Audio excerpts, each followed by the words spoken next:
الحج أشهر معلومات فمن فرض فيهن الحج فلا رفث ولا فسوق ولا جدال في الحج وما تفعلوا من خير يعلمه الله وتزودوا فإن خير الزاد التقوى واتقون يا أولي الألباب. Hacını eda etmek vakti ma'lum edilen aylarda.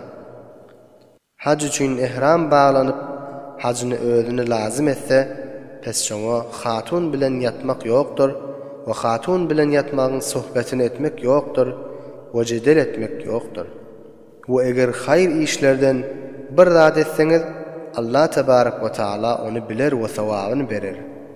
Ve hacıga musafaret etseniz, yol adıkasını tutun. Adıkan yaxşısı takvalıktır. Ey akıl adamlar, menden korkun. ليس عليكم جناح أن تبتغوا فضلا من ربكم فإذا أفضتم من عرفات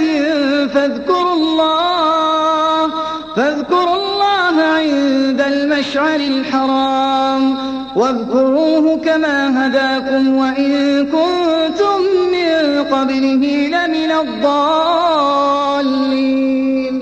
Sizler için zarar yoktur ve caizdir hac safarına öz Perverdigarınızdan ticaretin vesilesi bilen rızık talep etmek.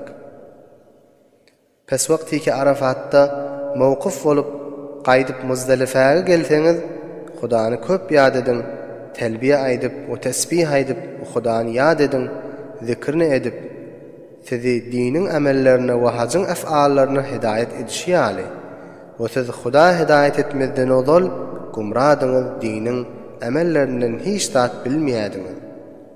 ثم أفيضوا من حيث أفاض الناس واستغفروا الله إن الله غفور رحيم. Sonra rucu edin, başka adamların rucu etdiğin yerinden, yani Arafat'tan rucu edin. O bu etdiğin işinizde Hudadan mağfiret talep edin. Allah tebarek ve taala bendelerini mağfiret etdiğindir ve bendelerini rahimlidir. فإذا قضيتم مناسككم فاذكروا الله كذكركم آباءكم أو أشد ذكرا فمن الناس من يقول ربنا آتنا في الدنيا وما له في الآخرة من خلاق ومنهم من يقول ربنا آتنا في الدنيا